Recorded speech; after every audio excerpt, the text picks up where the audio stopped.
Bienvenida, bienvenido a Relanza, el podcast que te conecta con voces expertas en los temas más innovadores en la enseñanza-aprendizaje de lenguas. Soy Mercedes Querol, de la Universidad Internacional de La Rioja y la coordinadora de este espacio. No te lo pierdas. Comienza Relanza. Hola a todos, bienvenidos a otro episodio del podcast de Relanza. Mi nombre es Darío Vanegas y hoy vamos a hablar sobre justicia social en el currículum de lenguas. Tenemos el placer de contar con Denis Ortag-Tepe-Hart de la Universidad de Glasgow. Hola, Denis. Hola, gracias por invitarme. Es un placer tenerte aquí. No, gracias a ti, gracias por formar parte de Relanza. Déjame empezar con hacerte, mi primera pregunta, que es sobre ti, conocerte un poco más. ¿Podrías contarnos tal vez 3 cosas que te gustaría que la gente supiera sobre ti?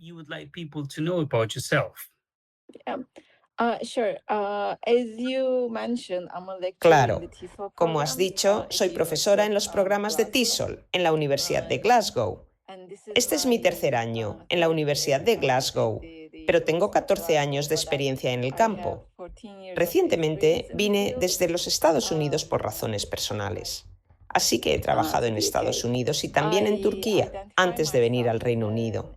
Me identifico como una minoría étnica en este país y en este estado como una mujer de color, ya que en estos dos contextos hay etiquetas o categorizaciones distintas para personas como yo, que no somos blancas y que somos diferentes. Venimos de un país diferente, y con diferente quiero decir un país no europeo o un país del sur global. Trabajo en temas de justicia social, enseñanza de lenguas, formación docente, identidad, reflexión e interseccionalidad y neoliberalismo. Pero creo que, hablaremos un poco más sobre eso en tus siguientes preguntas. Así que esta soy yo, en resumen.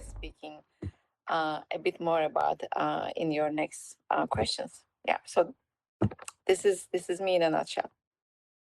Thank you, Denis. Gracias, Denis. Cuando pensamos en justicia social, pensamos inmediatamente en tu nombre, porque tu trabajo suele destacar la relación entre la enseñanza de lenguas y la justicia social.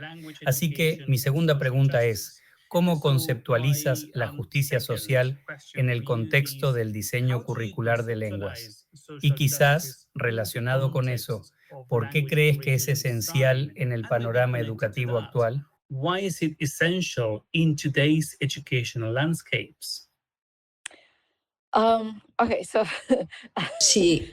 And it will deserve a very long answer, but I'm sure that Lo sé, es una pregunta larga y se merece una respuesta muy larga, pero estoy seguro de que vas a poder darnos algunos puntos clave. Sí, no estoy segura de si puedo contestar a eso en 20 minutos. Pero lo haré lo mejor que pueda. Empezaré con la justicia social. La justicia social es un concepto bastante amplio. La gente lo define de muchas maneras y, de hecho, también tiene críticas. Ya sabes, hay personas a las que no les gusta el término justicia social y dicen, llamémoslo como es, ¿no? Si es antirracismo, llamémoslo antirracismo o descolonización. Pero yo veo la justicia social como un término más holístico que engloba todo eso, porque el antirracismo, por ejemplo, no aborda cuestiones LGTBQ+, o el feminismo, aunque hay muchas superposiciones entre todas estas áreas. Pero volviendo a la definición, o cómo entiendo yo la justicia social. De nuevo, hay muchas maneras de pensar en justicia social. Hay quienes hablan de conciencia de la propia identidad, equidad, igualdad, cuidado, respeto. Aprendiendo y trabajando con el alumnado en contextos educativos, otros hablan de multiculturalismo, multilingüismo, algunos abordan temas como racismo en relación a la justicia social, o clasismo, capacitismo, sexismo. Y así podríamos seguir, un largo etcétera. La manera en la que yo veo la justicia social es más bien como una especie de amalgama, como una combinación de todas estas cosas. Por un lado, tiene que ver con el respeto, la autoestima, la identidad y el sentido de pertenencia. Por lo tanto, cuando pensamos en raza, etnicidad, género, sexualidad, eso es un aspecto de la justicia social. Pero hay otro aspecto que es más estructural e institucional. Pensemos en el neoliberalismo o el neonacionalismo en la clase social. Así que yo creo que la justicia social no se trata solo de cuestiones interpersonales. La justicia social también aborda o debe abordar cuestiones estructurales e institucionales. Creo que la interseccionalidad está en el centro mismo de la justicia social. Y cuando digo interseccionalidad, me refiero a que, cuando me he presentado al principio, he dicho que soy una mujer de color, de manera que no soy solo una mujer. También soy alguien que físicamente se ve diferente a la mayoría de personas en este país. Y eso me sitúa en una posición distinta a la que si solo fuera mujer o solo una minoría étnica. Mis experiencias como mujer de color son distintas a las de una mujer blanca. Seguro que ya sabes a lo que me refiero. Hay diferentes categorías identitarias, como la capacidad, la neurodivergencia, el género, la raza, la clase, la nacionalidad, la orientación sexual. Así que, dependiendo de cómo nos ubicamos en relación con esas categorías identitarias, nuestras experiencias de vida y la manera en que los demás nos ven y nos tratan y la forma en que podemos sufrir opresión o incluso estar al otro lado. Nosotros podemos estar ejerciendo opresión sobre otras personas, a veces intencionadamente o sin querer. La interseccionalidad es una lente muy importante para entender la justicia social en ese sentido. Y también porque dependiendo de nuestras muchas identidades, como lo que decía, la distinción entre ser oprimido y ser opresor puede coexistir. Podemos estar haciendo ambas cosas a la vez, de forma consciente o inconsciente. Volviendo a la segunda parte de la pregunta de ¿por qué es importante en la enseñanza de lenguas? Creo que es muy importante, porque cuando pienso en justicia social, en lenguaje y en enseñanza de lenguas, pienso en tres preguntas. La primera es, ¿cómo el lenguaje en sí mismo genera desigualdades e injusticias? No solo en el aula de idiomas, sino en las escuelas y fuera de ellas. La segunda es, ¿cómo la enseñanza de lenguas genera desigualdades e injusticias en las escuelas y en la sociedad? Y la tercera es, ¿cómo podemos transformar la enseñanza de lenguas para desmantelar esas desigualdades estructurales y crear un entorno más equitativo e inclusivo para nuestro alumnado? La forma en que pienso la justicia social en el currículum de lenguas tiene más que ver con construir una educación equitativa e inclusiva, abordando cuestiones de raza, diversidad, género, edad, clase, capacidad, sexualidad, desde una perspectiva crítica, pero también interseccional, que tenga en cuenta cuestiones estructurales como el neoliberalismo, el nacionalismo, etc. Y además de eso, también es importante cultivar un sentido de empoderamiento, de defensa activa, de activismo y trabajar por un cambio social. No sé si he conseguido contestar a todo. I think you have, because if we think about, yes, like language education and the language curriculum, then the curriculum. Creo que sí, porque si pensamos en, la enseñanza de lenguas y el currículum de lenguas, entonces el currículum puede convertirse en una herramienta que potencialmente perpetúe desigualdades. Pero lo que queremos hacer a través de la justicia social es que el currículum de lenguas se convierta en una herramienta que interrumpa esas desigualdades. Entonces, y como has dicho, como acabas de decir, que sirva para el activismo, para la defensa de derechos. Y tal vez relacionado con esas tres preguntas que planteaste y lo que ocurre en la práctica, sabemos que a veces los docentes de lenguas se enfrentan a restricciones institucionales cuando intentan integrar los principios de justicia social en su currículum.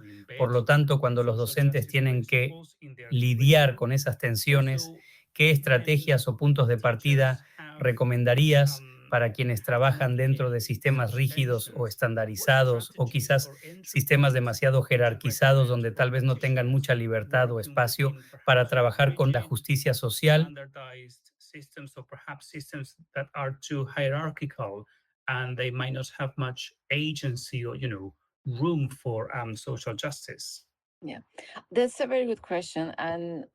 Sí, esa es una muy buena pregunta.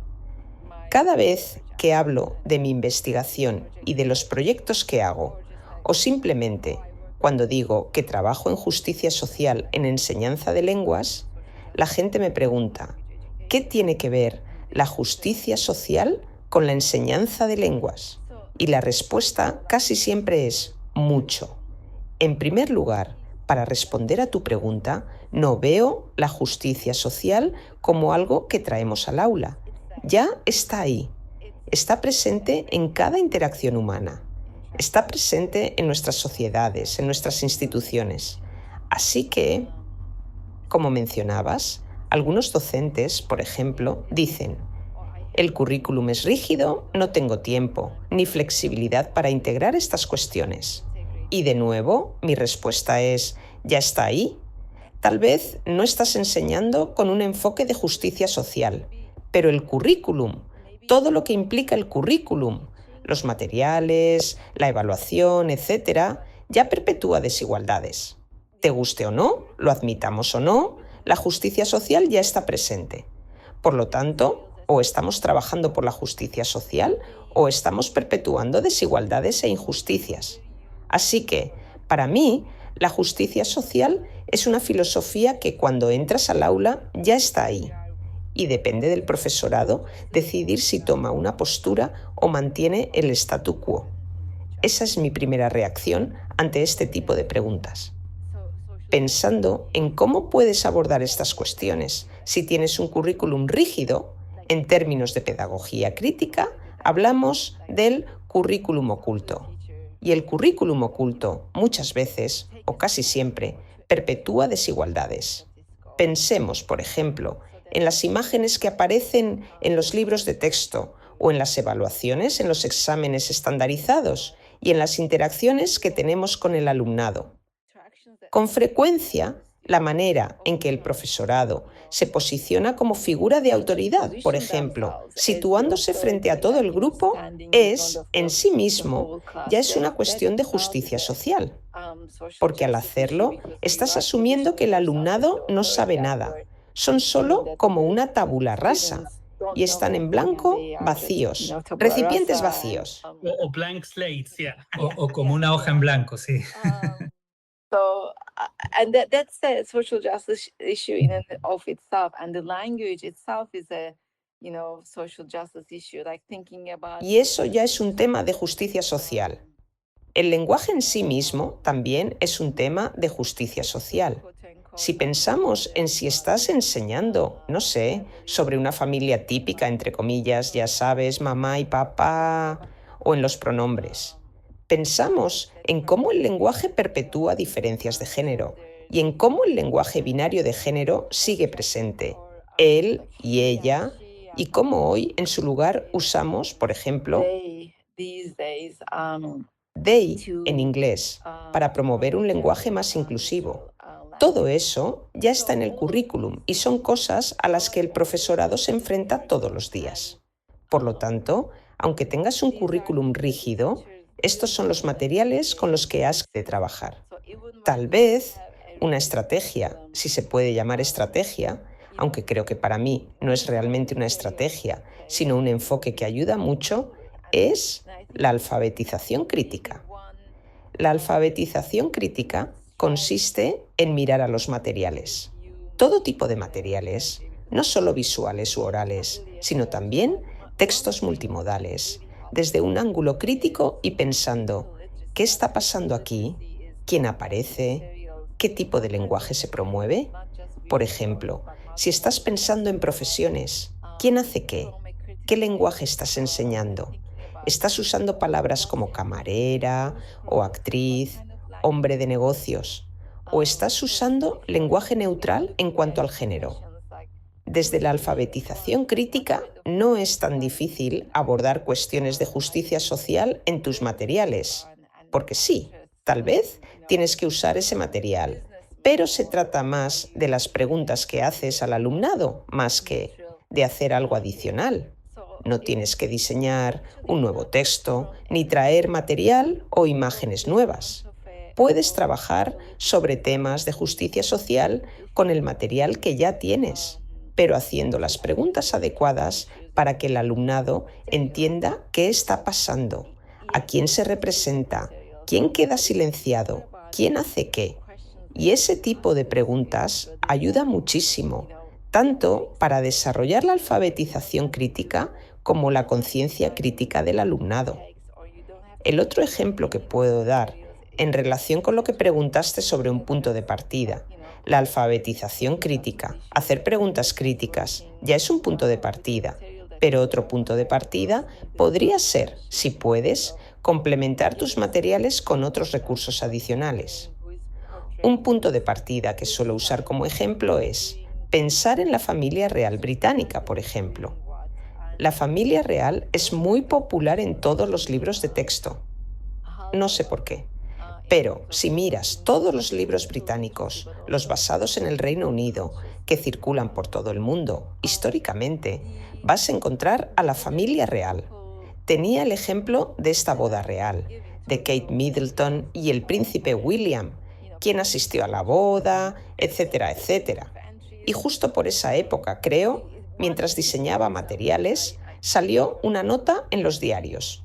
Bueno, no fue solo una nota, fue en varios periódicos, en The Independent, Daily Star y otros. Todos hablaban de lo mismo, que la princesa Charlotte. Por cierto, soy la última persona que debería hablar de la familia real, porque no sé quién es quién. No podría estar menos interesada en la familia real. Pero bueno, la princesa Charlotte, que aparentemente es hija del príncipe William y Kate Middleton, puede hablar 2 idiomas. Porque sí, increíble. Solo tiene 2 años y puede hablar 2 idiomas. Y fue una gran noticia.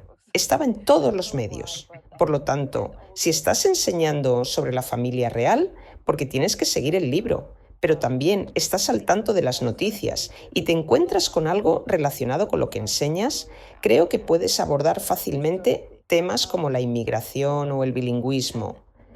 ¿Por qué que alguien tan privilegiado como la princesa Charlotte hable 2 idiomas porque tiene una niñera española es algo tan importante, mientras que el país tiene leyes anti-inmigración y hace todo lo posible por frenar la inmigración y el multilingüismo que todavía no se ve como un recurso? Ya sabes, como todas esas cosas que se dicen sobre ser hablante no nativo, como si hablar otra lengua fuera una desventaja. Pero en este caso, como ella no es una hispanohablante no inglesa, no se la ve igual. Si hablara 10 idiomas a los 2 años, eso sí que sería una noticia. Pero, en fin, así que puedes utilizar tus propios materiales. Y para mí, esto también está relacionado con la alfabetización crítica, porque leer artículos periodísticos y preguntarse, otra vez, ¿quién hace qué?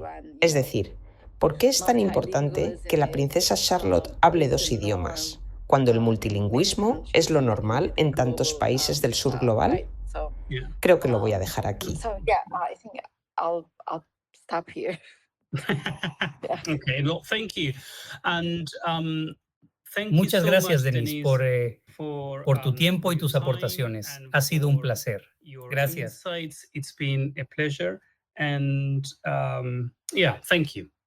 Yeah, thanks, Dario. Thanks for having me. Gracias, Darío. Gracias por Thank you. invitarme. And folks, if you have Y gente, si estuvieron en escuchando con atención este podcast, ya saben que también van a encontrar actividades para trabajar con él. Recuerden también escuchar los otros episodios que forman parte de la serie Relanza. Hasta pronto.